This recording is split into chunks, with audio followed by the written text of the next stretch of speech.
에베소서 2장 20절부터 22절까지입니다.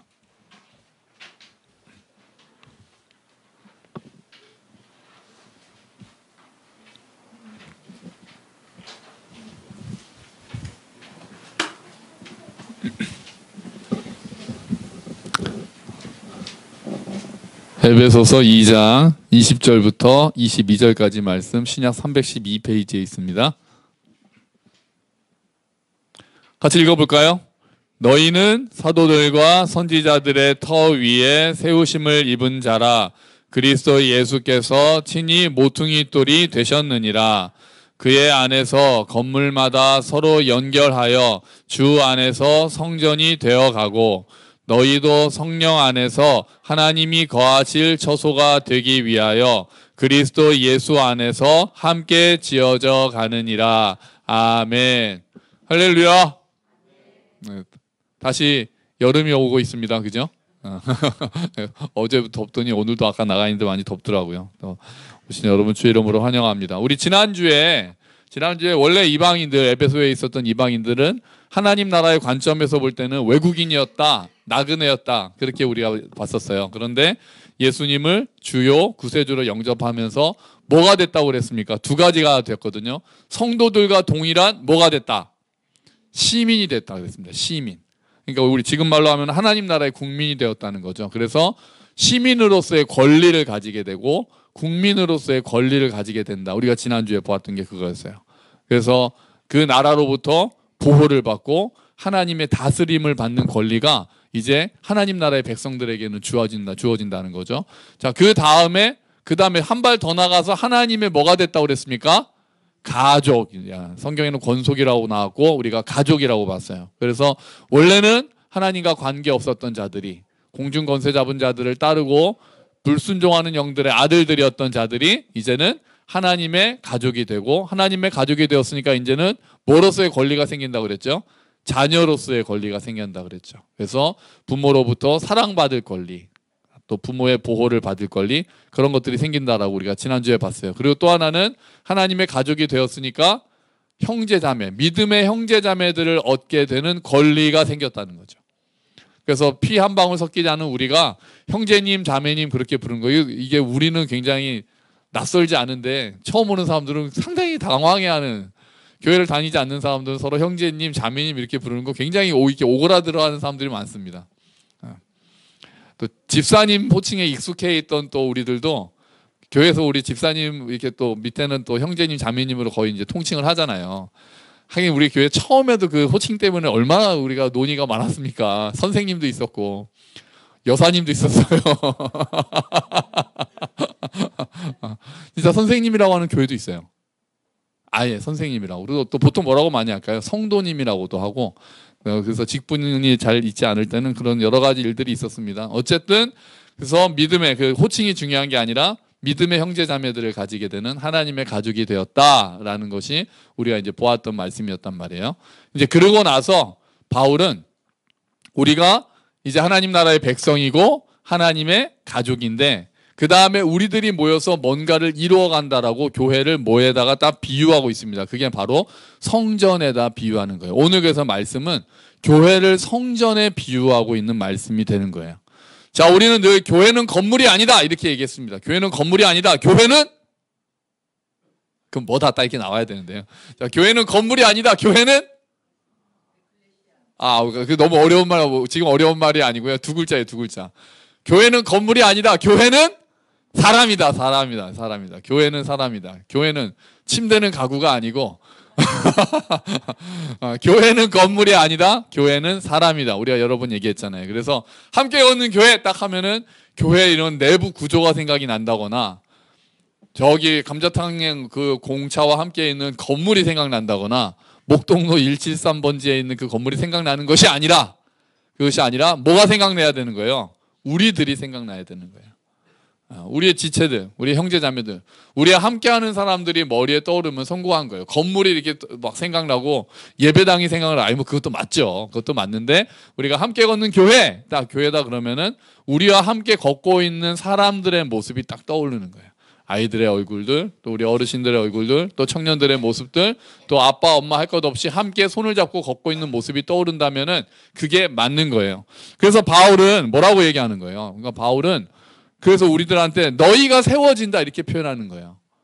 너희가 자라간다, 너희가 연결된다, 너희가 지어진다. 그러니까 뭘 얘기하고 싶은 거예요? 너희가 건물이다, 너희가 성전이다.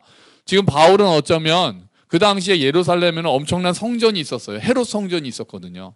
에베소에는 아데미 신전이 있었어요. 아데미 여신을 세운 그 섬기는 신전이 크게 있었어요. 당시에 그러니까 성전, 신전 이런 거를 통해서 거기에 나가서 제사를 드리고 또 그렇게 하는 것들이 그게 큰 예배 중심이었단 말이에요. 예루살렘도 성전 중심이었잖아요. 구약은. 그런데 바울은 여기서 다른 얘기를 하는 거예요. 너희가 성전이다. 이제는 더 이상 건물이 없다. 예수님이 성전이 되셨듯이 이제는 너희가 예수를 믿는 너희 한 사람 한 사람이 성전이고 너희가 모인 곳이 바로 교회고. 그래가지고 제가 얼마 전에 엄청난 교회 이름 하나 저희 함께 걷는 교회라는 이름의 자부심을 가지고 있거든요. 사람들이 들으면 좋다고 그래요. 그런데 그 독특한 교회 이름 하나 들었어요. 또 새로. 교회가 이름이 뭐냐면요. 우리가 교회. 그냥 우리 교회가 아니고 교회 이름이 우리가 교회예요. 우리가 교회. 그 얘기 듣고 야 여기 참 독특한 분들이 또 모였구나. 우리가 어디 다니세요? 우리가 교회 다닙니다. 이렇게 되는 거죠. 어느 교회세요? 우리가 교회입니다. 좀 그 의미가 좀 있잖아요. 우리가 교회. 그래서 야 또 참 재미있는 사람들이 많구나 그런 생각을 했어요. 멋진 교회 이름입니다. 약간 탐나는 교회 이름 중에 하나입니다. 우리가 교회. 자, 교회를 성전에 비유하면서 바울은 그 성전 건물을 건축하는 이야기들을 이제 계속하면서 그 비유를 계속 이어가요. 자, 건물을 지을 때 제일 먼저 해야 되는 게 뭡니까? 네, 기초죠. 기초 전에 털을 닦아요. 털을 닦는 게 너무나도 중요하잖아요. 털을 잘못 닦으면은 엉뚱하게 건물을 아무리 잘 세워도 터가 제대로 놓여있지 않으면 그 건물은 무너지는 거예요. 그래서 예수님도 말씀을 듣고 행하지 않는 자는 어디에 건축하는 사람과 똑같다 그럽니까? 모래 위에, 그러니까 털을 잘못 놓은 거라고 얘기하는 거예요. 말씀을 들었는데 실천하지 않고 순종하지 않고 행하지 않으면은 아무리 그 위에 뭔가를 화려한 생활을 올린다 하더라도 종교적으로 어떤 모습을 보인다 하더라도 내 삶이 순종하지 않으면은 그런 모든 화려한 것들은 다 어려움이 왔을 때는 무너진다는 거예요. 좋은 말씀 많이 듣고 앉아있다고 하더라도 그것이 조금만 어려움이 오고 조금 그 믿음을 흔들게 되면은 금방 무너진다. 뭐가 없기 때문에, 뭐가 제대로 안 닦였기 때문에요. 기초가 제대로 닦이지 않았기 때문에 그렇다는 거예요. 터가 그만큼 중요한 거예요. 그래서 말씀을 듣고 행하는 자는 어디에다가 집을 짓는 자와 같다고 합니까? 반석 위에 집을 짓는 자와 같다고 합니다. 그러니까 예수님도 터가 중요하다고 말씀하신 거거든요. 기초가 중요하다고요. 저희 성남에 살 때 잠실에 큰 건물 하나 있잖아요. 뭡니까? 롯데타워. 롯데타워 세워질 때도 말 많았던 거 기억하시죠? 집안이 약해져가지고 거기에 그 롯데타워가 무게가 2조 톤이래요. 2조. 뭐 상상을 할 수 없는 뭐 그렇습니다. 그래가지고 거기가 막 가라앉는다고 그래서 그 롯데타워 무너질 거라는 얘기 많았습니다. 한참 세워질 때. 그래가지고 저희 성남에 살았을 때 가까웠잖아요. 그래서 이제 제 아들들 데리고 가는데 제 아내는 안 가더라고요. 그렇죠. 무너질까 봐 진짜 끝까지 안 갔어요. 지금도 안 갑니다. 그래서 생각해 보면은 저희도 못 가게 해야 되는데 그러지는 않고 저희까지 다 못 가게 해야 되는데 그러진 않고 저희만 갔다 오라고 그러더라고요. 그래서 저희만 다녀왔죠. 터가 약해져 가지고 건물이 무너질 거라고 한다는 거예요. 그래서 터가 그만큼 중요한 거예요. 그래서 집안이 얼마나 단단하냐, 집안을 얼마나 털을 잘 닦았느냐, 기초를 얼마나 잘 닦았느냐가 그 건물이 얼마나 잘 세워지느냐의 첫 번째 조건이 되는 거죠. 그러면 성전을 지을 때도 그렇게 털을 잘 닦아야 된다면 교회라는 공동체의 기초가 뭐가 되냐는 거예요. 교회라는 공동체는 어떻게 털을 닦아서 건물을 지어야 되느냐, 딱 사도 바울이 뭐라고 합니까? 우리가 한번 볼까요? 20절 한번 읽어봅시다. 너희는 사도들과 선지자들의 터 위에 세우심을 입은 자라. 아멘. 자, 여러분이 교회입니다. 여러분이 건물입니다. 여러분이 성전입니다. 근데 여러분은 어느 터 위에 세워졌습니까? 사도들과 선지자들의 터 위에 세워졌습니다라고 이야기하고 있어요, 바울이. 사도들과 선지자들의 터 위에 세워졌다는 것은 뭐죠? 사도들과 선지자들의 터. 사도들과 선지자들의 터는 도대체 뭘 말하는 겁니까? 사도들과 선지자들이 가르친 복음을 이야기합니다. 사도들과 선지자들이 가르치는 진리를 이야기합니다. 여기서 선지자들은 구약의 선지자라기보다는 신약의 선지자인 것 같아요. 사도가 먼저 나오는 거 보니까요. 아무튼 내용은 교회는 진리 위에 세워져야 된다는 거예요. 예수 그리스도라는 진리, 복음의 진리, 말씀을 기초로 해서 세워지는 것이 맞다는 거예요. 자, 너희들은 예수님을 따라다녔던 사도들이 전했던 복음, 그 복음 때문에 교회가 세워졌습니다. 너희들은 그 기초 위에, 말씀의 기초 위에 세워졌습니다 라고 바울은 에베소 교인들한테 이야기하고 있다는 거죠. 사도행전에 보면 우리 주보를 볼까요? 사도행전 2장 42절도 보니까요. 같이 읽어봅시다. 그들이 사도의 가르침을 받아 서로 교제하고 떡을 떼며 오로지 기도하기를 힘쓰니라. 아멘. 사도의 가르침을 받는 게 제일 먼저 나와 있잖아요. 그러니까 가르침을 받고 바른 진리 위에 서 있어야 되는 게 교회의 첫 번째 조건이에요. 어쩌면 이게 제일 중요한 조건이에요. 교회라고 하면 우리가 사랑을 이야기하잖아요. 근데 사랑보다 더 중요하다고 하면은 또 뭐 두 개가 같이 중요하지만, 그래서 원래 사랑으로 진리를 말하는 게 이제 그 두 가지가 합쳐져 있는데요. 두 개를 꼭 분리될 수 없지만 억지로라도 분리해서 뭐가 우선돼야 되냐라고 이야기한다면 저는 진리라고 이야기하겠습니다. 그렇다고 뭐 사랑이 떨어진다는 의미가 아니라요. 왜냐하면 사랑은 진리가 없는 사랑도 얼마든지 있을 수 있기 때문에 그래요. 그러니까 사랑이 없는 진리는 소용이 없는 건 알지만 진리가 없이 우리보다 훨씬 사랑하는 집단 많습니다. 훨씬 더 서로 잘 챙겨주고 서로 더 아픔도 감싸주고 그런 교회 아닌 것도 얼마나 많습니까? 그러지 않아요? 그런데 교회가 되기 위해서는 복음이라는 진리가 먼저 있어야 되는 거예요. 그 안에 물론 사랑의 진리가 있는 거지만 복음이 먼저 기초가 돼 있어야 그것이 교회 공동체가 될 수 있다는 거죠. 최초의 사도행전에서의 교회가 서로 물건을 통용하고 했던 것도 진리가 기반이 되었기 때문에 가능했던 겁니다. 진리가 바로 전파되니까 하나님의 사랑이 어떤지를 아니까 거기서 사랑이 나오는 거죠. 그러니까 진리 없이 사랑하는 것이 아니라 진리를 바르게 받아서 그 안에 있던 진리 안에 있는 사랑이 내 몸을 통해서 나오는 것, 그게 교회 공동체가 되는 거예요. 진리 안에서 하나님의 사랑이 스며들어서 하나님의 사랑이라는 진리가 우리 안에 젖어져서 우리 안에서 하나님의 사랑이 흘러나오는 것이 진정한 사랑이 된다는 거죠. 그래서 교회의 터는 진리가 돼야 돼요. 말씀이 중심이 돼야 돼요. 교회는 복음이 중심이 되고 말씀이 중심이 돼야 돼요. 말씀 없이 재밌게 놀러 다닐 수 있어요. 그런데도 얼마나 많아요. 말씀과 관계없이 서로 울어주고 하는데도 또 얼마나 많습니까?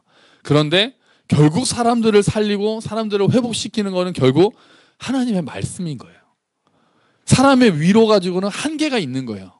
사람들이 사랑하고 우리가 물론 말씀을 받은 자들로서 형제자매를 사랑해야 되는 건 당연하지만 말씀이 빠진 채로, 그래서 어떤 막 청년부 같은 경우에 어떤 교회는 이제 그렇게 하는 때가 많다는 거예요. 그러니까 목사님이 새로 오시거나 하면은 교제 중심으로 하자, 우리 청년부의 경우가 많아요. 청년부 아니더라도 교제를 중심으로 하자라고 해가지고 성경 공부하는 시간보다는 서로 교제에 집중하자. 누가 주로 이렇게 하겠습니까? 노는 거 좋아하는 저와 같은 말씀으로 가르치고 하기보다도 교제 중심으로 하면은 청년들이 더 단단해지고 더 끈끈해지고. 근데 그럴까요? 그렇지가 않아요. 말씀을 정말 제대로 가르치고 말씀을 제대로 배우고 하나님이 어떠한 분이신지를 함께 알아갈 때 오히려 그 모임이 단단해지고 정말 그것을 제대로 깨달을 때 그 모임의 중심이 잡히는 거예요. 그러지 않고 하나님의 말씀을 약간 나중으로 하고 일단은 친해져야 된다라는 식으로만 이야기를 하다 보면 결국은 이도저도 안 되는 경우가 많아요. 하나님의 말씀을 중심으로 사랑을 이야기를 해야 되고 하나님의 말씀으로 서로를 격려해야 되고 하나님의 말씀을 알아감으로써 하나님의 사랑이 우리 안에 와야 우리가 회복되는 거예요. 그래야 우리가 제대로 서는 거예요. 말씀 없이 우리가 친하게 지내자는 것으로 교회가 세워지는 게 아닙니다. 진리 안에서 사랑을 할 때 교회가 바르게 세워지는 거고 그럴 때 하나님의 사랑이 우리를 회복시킨단 말이에요. 교회는 진리 위에 세워져야 되는 거예요. 교회 공동체의 특징은 말씀 중심으로 진리가 나타나는 것이 그럴 때 진정한 사랑까지 나올 수 있다는 거죠. 근데 하나님의 말씀에 관련해서 성경이 재밌는 표현이 하나 있더라고요. 주보해 보세요. 예레미야 15장 16절입니다. 같이 한번 읽어볼까요? 시작. 만군의 하나님 여호와시여 나는 주의 이름으로 일컬음을 받는 자라. 내가 주의 말씀을 얻어먹었사오니 주의 말씀은 내게 기쁨과 내 마음의 즐거움이오나. 아멘. 표현이 되게 재밌지 않습니까? 주의 말씀을 어땠다고요? 얻어먹었다. 이게 그 번역하신 분이 재밌는 것 같아요. 이게 새 번역 같은 경우는 받아 먹었다 이렇게 돼 있고요. 영어 성경은 그냥 먹었다 이렇게 돼 있거든요. 근데 왠지 좀 와닿지 않아요. 근데 우리는 얻어먹는다 그러면 왠지 더 좋잖아요. 우리는 말씀을 얻어먹었다는 거래요. 예레미야가. 여러분 우리가 교회에서 함께 걷는 교회에서 여러분 말씀을 얻어 드시고 계십니까? 아멘. 우리가 교회에 오면은 말씀을 얻어먹어야 돼요. 우리가 꼭 오늘 메뉴가 뭐예요에만 너무 신경 쓰지 마시고 오늘은 막 에어프라이기들이 뭐 오는 거 보니까 또 특별한 메뉴가 또 나타나는 것 같아요. 근데 거기에만 신경 쓰지 마시고 내가 오늘 과연 하나님의 말씀을 어떻게 얻어먹을 수 있을까? 그 말씀을 얻어먹겠다라는 마음으로 우리가 와야 되는 거예요. 선포되는 말씀 또 그게 말씀을 통해서 결국 어떻게 된다고요? 주의 말씀은 내게 기쁨과 내 마음의 즐거움이다라고 얘기하는 거죠. 제대로 표현한 거 아닙니까? 여러분 우리 교회는 어떻습니까? 우리 예배는 어떻습니까? 우리 모임은 어떻습니까? 말씀을 얻어먹는 모임이 되고 있습니까?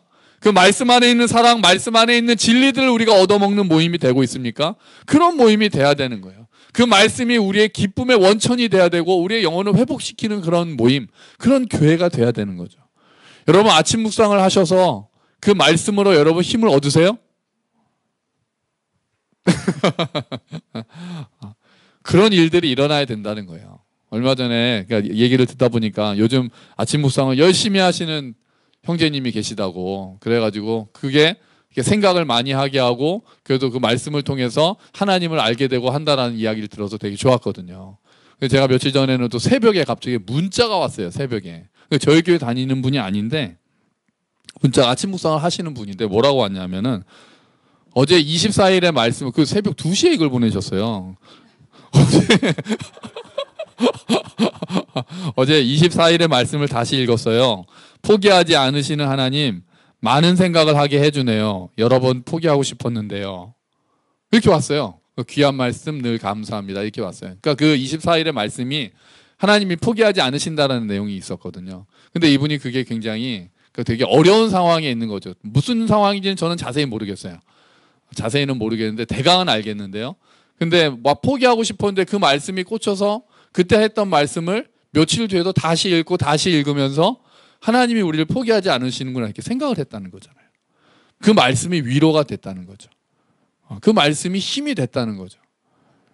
여러분 우리가 이런 일들이 우리 안에 일어나기를 많이 일어나기를 주의 이름으로 축원합니다.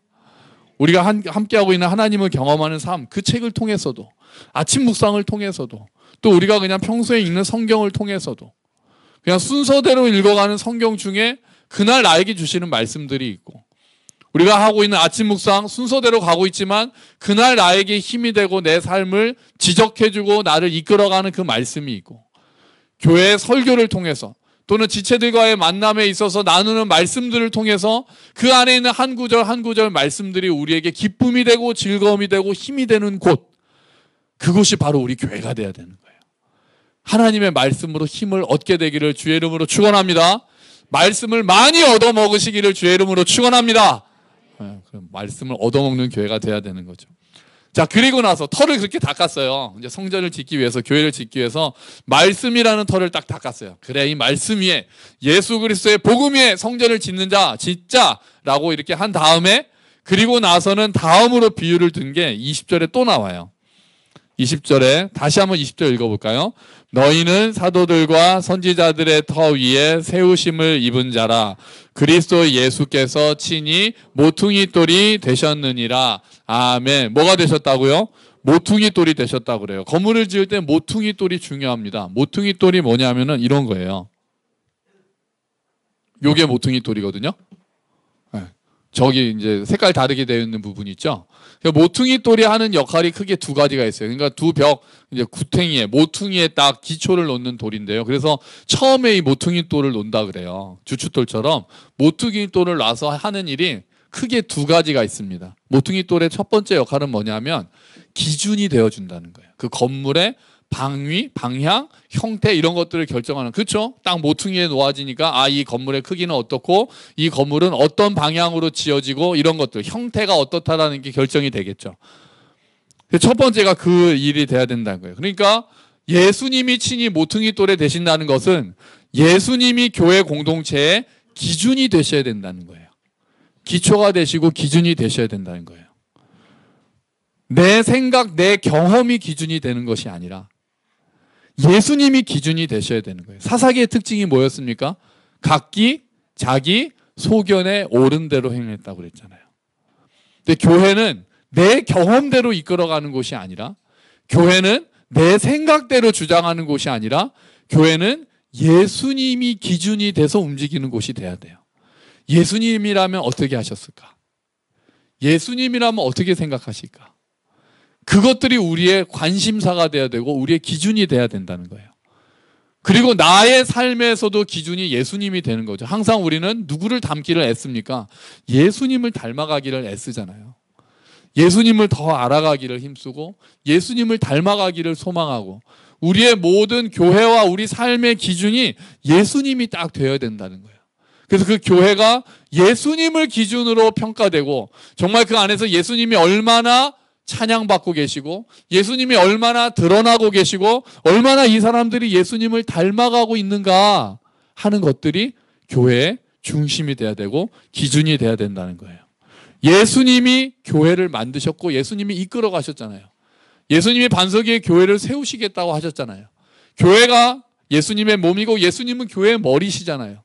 그래서 우리 교회도 이 머리이신 예수님이 우리의 기준이 되십니다라고 고백해야 되는 거죠. 기초가 되십니다. 그렇게 고백을 해야 되는 거예요.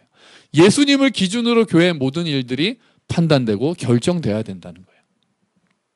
모퉁이 돌이 하는 두 번째 역할이 있어요. 딱 보니까 모퉁이 돌이 뭐를 하는 것 같으세요? 벽과 벽을 연결해주는 역할을 합니다. 모퉁이 돌을 통해서 벽과 벽이 연결됩니다. 예수님께서 모퉁이 돌이 되셨다라는 거는요, 예수님 덕분에 이방인과 유대인이 연결됐다는 거예요. 원래는 예수님 이전에는 이방인 따로 유대인 따로였는데 예수님이 딱 오시면서 에베소 교회에서 이방인과 유대인이 딱 연결이 되잖아요.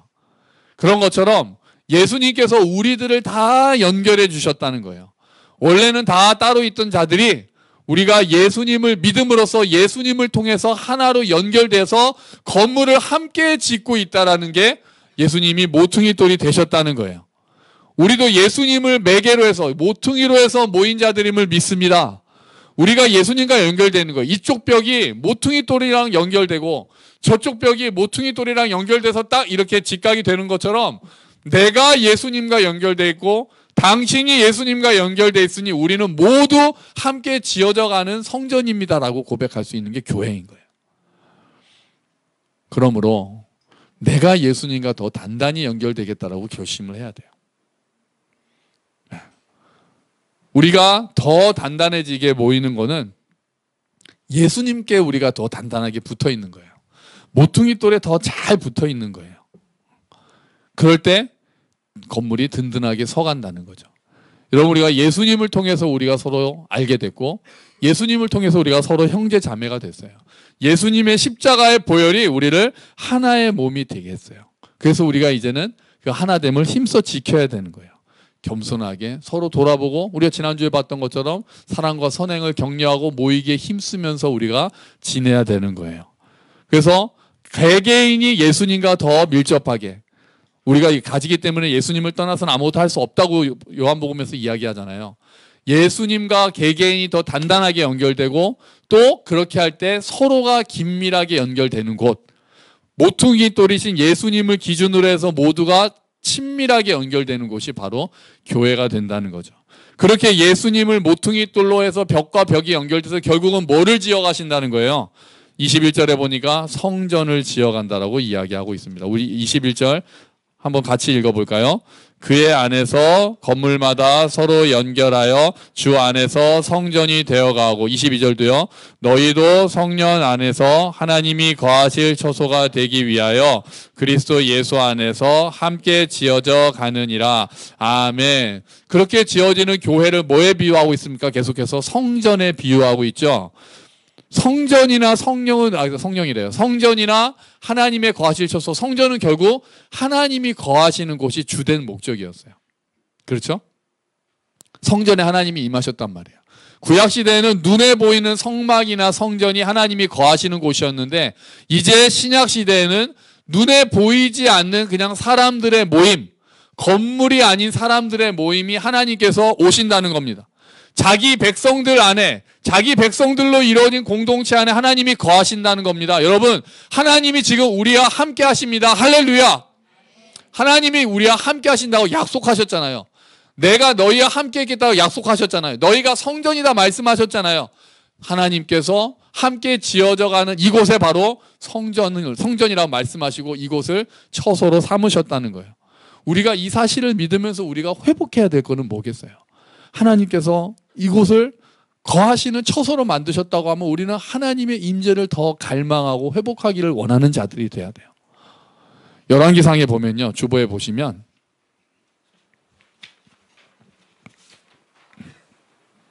열왕기상 8장 10절에서 11절 한번 읽어볼까요? 제사장들이 성소에서 나올 때 주님의 성전에 구름이 가득 찼다. 주님의 영광이 주님의 성전을 가득 채워서 구름이 자욱하였으므로 제사장들은 서서 이를 볼 수가 없었다. 아멘. 이게 처음에 솔로몬이 성전 만들었을 때거든요. 성전을 다 만들고 나서 언약궤를 딱 옮기고 나니까 하나님이 성전에 딱 들어오셔가지고 임하셨는데 구름이 가득 차고, 구름이 가득 찼다는 건 하나님께서 임하셨다는 의미잖아요. 어느 정도였냐면은 구름이 너무 강해서 제사장들이 서 있을 수가 없었다고 했어요. 하나님께서 임하신 게 너무나도 강렬해서 제사장들이 서서 제사를 드릴 수가 없을 정도로 그렇게 하나님의 임재를 강력하게 경험했다는 거예요. 여러분, 우리 교회에서도 하나님이 함께 하심을 정말 우리가 강하게 경험하는 교회가 되기를 주의 이름으로 축원합니다. 우리가 더 예배를 많이 사모했으면 좋겠어요. 예배, 우리에게 말씀하신 하나님, 오늘 예배 가운데 우리를 세워주신 하나님, 정말 찬양 한 구절을 통해서도 우리의 영혼을 회복시키실 수 있는 하나님, 설교 말씀 하나, 기도 한 구절, 또는 오늘 교회에 와서 형제 자매들과의 어떤 소그룹 모임, 그런 것들을 통해서도 우리를 만나주시고 우리 안에 거하시고 우리를 회복시키시는 하나님에 대한 기대감, 그게 우리 교회 안에 살아있으면 좋겠어요. 정말 뭐 그냥 몇 시가 됐으니까, 또 주일이 됐으니까 또 자매 모임이 있고 형제 모임이 있고 우리가 그냥 그렇게 가야 된다는 것을 넘어서 정말 그곳에 가서 내가 예배를 드릴 때 내가 살 수 있다. 정말 그 소그룹 모임에 갔을 때 내가 회복이 된다. 하나님의 말씀을 듣고 그 말씀으로 인해서 우리가 살아난다. 정말 우리가 하나님이 우리와 함께 하신다는 걸 내가 그 모임에서, 그 교제 가운데, 그 예배 가운데 내가 정말 강하게 하나님이 지금 우리와 함께 하시는구나를 감격하면서 경험할 수 있는 그런 교회, 그런 소망, 그런 기대감. 여러분, 우리가 그런 기대감을 가지고 모여야 되겠습니다. 우리가 그런 기대감을 가지고 말씀 앞에 서야 되겠습니다.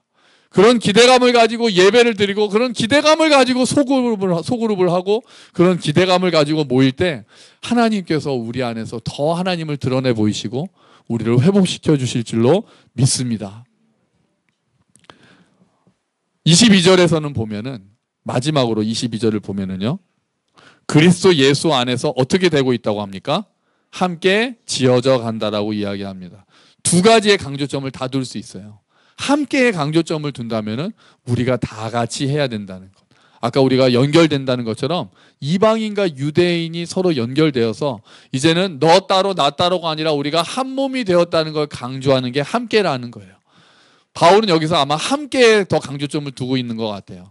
자, 너희 이방인들도 이제 유대인과 마찬가지로 성전이 되고 있어. 그러니까 이방인들이 이 얘기를 들었을 때는 다시 한번 너무 감격했을 거예요. 원래는 이방인의 성전에는 이방인의 뜰이 있었어요.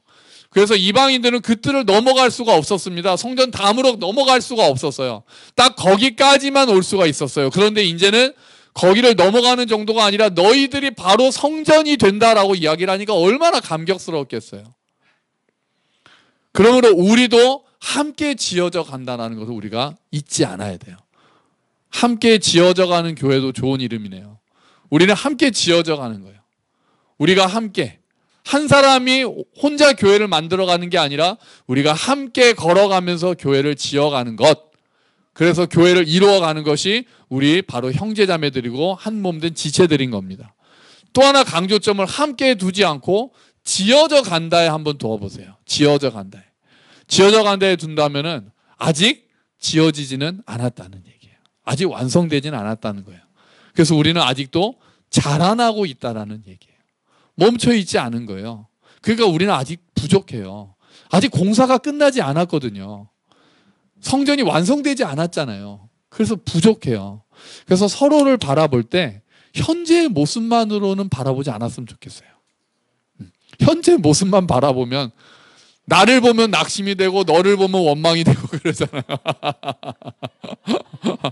스스로를 보면 낙심이 되고 당신을 보니 불평이 생깁니다. 이렇게 되잖아요. 그런데 현재 모습만 보는 게 아니라 지어져 간다라는, 아직 우리는 지어져 가는 존재라고 보면은 서로를 어떻게 바라보게 됩니까? 관용하게 돼요. 용납하게 돼요. 지어져 가는 중이니까요. 아직 완성되지 않았으니까요. 아직 부족하니까요. 그리고 기대감을 가지고 서로를 봐줄 수 있게 되는 거예요. 하나님께서 결국은 흠 없이 티 없이 완전한 아름다운 성전으로 지어 가실 우리를 바라보면서 우리가 기대감을 가지는 거예요. 우리가 지금 이곳에 있고 우리가 지금 이 숫자로 아름답게 교회를 지어가고 있는 거예요. 우리가 더 좋은 교회가 될 줄로 믿습니다. 그러면 더 좋은 공동체가 될 줄로 믿습니다. 지금도 좋습니다. 지금도 좋아요. 지금도 너무 좋고 아름답고. 하지만 우리는 더 아름다워질 거예요. 더 하나님을 알아갈 거예요. 우리가 뭐 숫자가 커지고 우리가 덕형 감리교회 같은 좋은 환경에 뭐 마당이 있고 꽃밭이 있고 그런 교회가 될지는 모르겠으나 우리가 하나님을 더 사랑하는 공동체가 될 줄로 믿습니다. 우리가 더 서로를 사랑하는 공동체가 될 줄로 믿습니다. 주 안에서 우리는 함께 지어져 가고 있거든요. 하나님이 우리를 지어가시는 거예요. 지어져 간다는 건 수동태잖아요. 하나님께서 우리를 빚어가고 계시는 거예요. 그래서 우리는 서로를 바라볼 때, 우리 교회를 바라볼 때 기대감을 가지고 봐야 되는 거예요.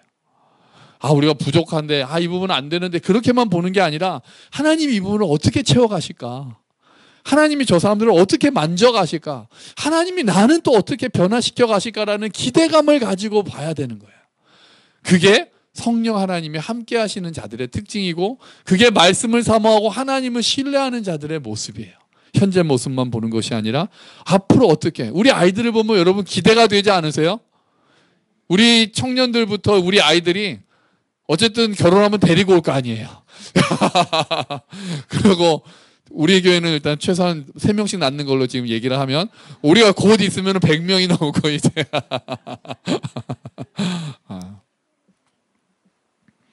아이들을 보면 기대가 되잖아요. 야, 과연 하나님은 이 아이들을 어떻게 키우실까?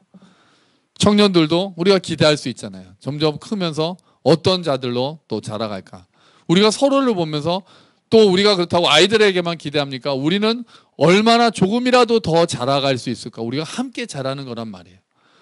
우리가 나이에 상관없이 어제보다 일신 우일신 그러잖아요. 어제보다 오늘 더 하나님을 조금 더 알아간다면, 어제보다 더 조금 성령의 열매를 또 오늘 맺어간다면 우리가 함께 자라는 교회가 되는 거죠. 우리가 그러길 소망하는 거잖아요.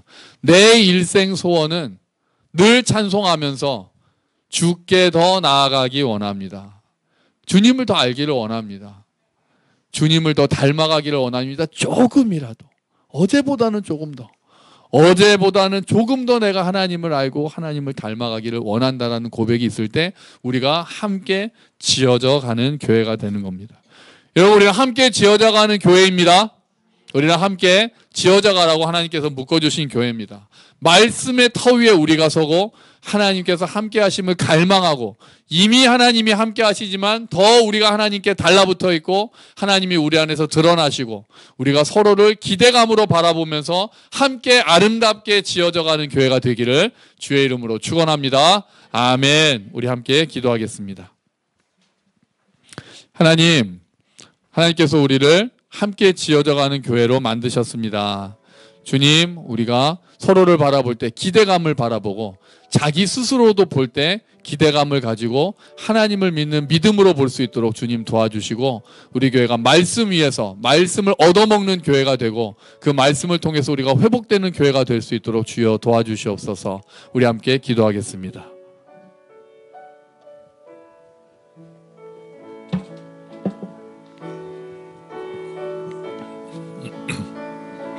주여,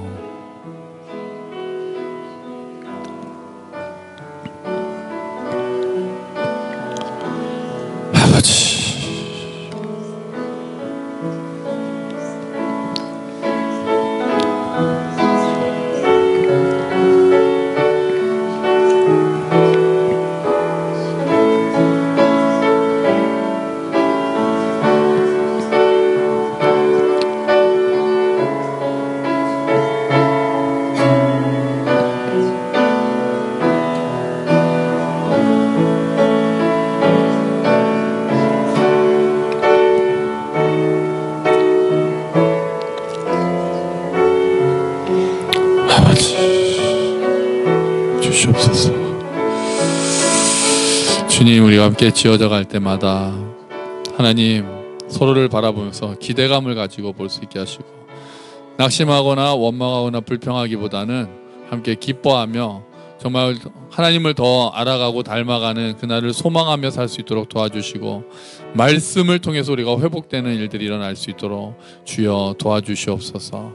말씀의 공동체가 되고 진리의 공동체가 되고 사랑의 공동체가 될 수 있도록 주여 도와주시옵소서. 감사합니다. 아버지, 감사합니다. 주여, 하나님 아버지 감사합니다. 주님, 우리가 진리 위에 바로 서 있는 교회가 되기를 소망합니다. 하나님께서 은혜를 베풀어 주셔서 우리가 그 안에서 말씀 위에 서서 예수 그리스도를 중심으로 자라가는 교회가 되도록 주님 은혜를 베풀어 주시옵소서. 우리가 함께 지어져 가는 자들로 묶여 있으니 감사합니다. 서로를 바라보면서 하나님께서 하실 일들을 기대하는 교회가 되게 하시고, 우리를 변화시키실 주님, 우리를 더 단단하게 만드실 주님, 우리를 더 회복시키실 주님을 소망하며 사는 우리가 될 수 있도록 주여 은혜를 베풀어 주시옵소서. 그래서 함께 지어져가는 아름다운 교회가 될 수 있도록, 정말 하나님 보시기에 아름다운 공동체가 될 수 있도록 주여 은혜를 더하여 주시옵소서. 감사합니다. 주님, 이 모든 말씀 예수 그리스도의 이름으로 기도합니다. 아멘. 다 함께 자리에서